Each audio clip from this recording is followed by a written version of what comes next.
So আমরা যাচ্ছিলাম ভিএসি তে, ভিসা অ্যাপ্লিকেশন সেন্টারে, যেখানে ইউএস ভিসার জন্য যে ফার্স্ট স্টেপটা হয় বায়োমেট্রিক্স, সেটা করা হয়। বায়োমেট্রিক ডেতে কোনো ড্রেস কোড থাকে না, but to be on the safe side আমরা দুজনেই সেমি ফর্মালস টাইপের পরেছিলাম। আমাদের লোকেশন ছিল জ্যাসমিন টাওয়ার, শেক্সপিয়ার সরণি।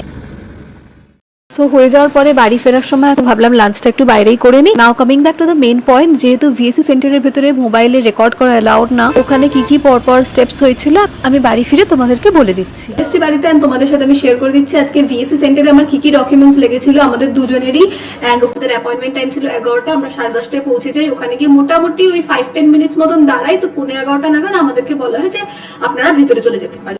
ওরা বলেছিল যে মোবাইল থাকলে সাইলেন্ট করে দিতে পারো। সো যেটা বুঝতে পারলাম যে মোবাইল থাকলে you guys can carry your mobile phones, but সেটাকে তোমাদেরকে সাইলেন্ট করে রাখতে হবে, ঠিক আছে? সো বেসিক্যালি 3টে ডকুমেন্টস যেটা ওরা দেখতে চেয়েছিল, DS-160 confirmation, old confirmation, DS-160 new confirmation, passport and I-20 টা অবভিয়াসলি ক্যারি করবে।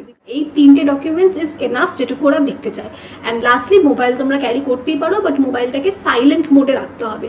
বাট কোনো রকম headphone, earphone, bluetooth, in fact smart ওয়াচেসও অ্যালাউড না, ঠিক আছে? কি আউটফিট পরে যাবে, ওখানে অনেকেই ছিল যারা নর্মাল ক্যাজুয়াল ড্রেসেও গেছে, মানে কুর্তি লেগিংসও পরে যেতে পারো।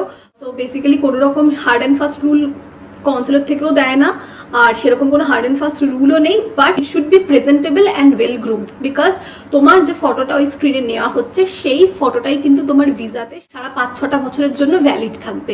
সো ইউ শুড নো যে তোমাকে কিভাবে ঠিক লাগা উচিত, এবং তুমি একটা জায়গায় যাচ্ছ কোনো একটা ইম্পর্টেন্ট কাজের জন্য, সেখানে তুমি কিভাবে ড্রেস আপ করে যাবে এইটুকু জাস্ট মাথায় রেখে যে কোনো ড্রেস যেটাতে তুমি কমফর্টেবল সেটা পরে গেলেই হবে। আর ডকুমেন্টস এর মধ্যে সবকিছু ফর সেফটি অরিজিনাল আর 1 কপি করে জেরক্স ক্যারি করতেই পারো।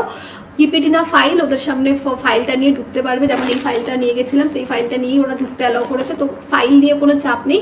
বাট ওরা যেটা দেখতে চায় সেটা হচ্ছে passport, DS-160 old and new confirmations and I-20, এই 3টে ডকুমেন্টস ওরা দেখতে চায়। তাছাড়া ওরা আর কোনো ডকুমেন্টস দেখতে চায় না বায়োমেট্রিক অফিসে। সো হোপফুলি তোমাদের এই ভিডিওটা ভালো লেগেছে, অ্যান্ড আশা করছি যারা তোমরা আগামী দিনে এই প্রসেসটার মধ্যে দিয়ে যেতে চলেছো তাদের যাতে এটা দেখে হেল্প হয় এবং তারা যাতে কনফিডেন্টলি দুটো দিনকে ট্যাকেল করে দিতে পারো, তো সেই জন্য এই ভিডিওটা বানানো। Thank you.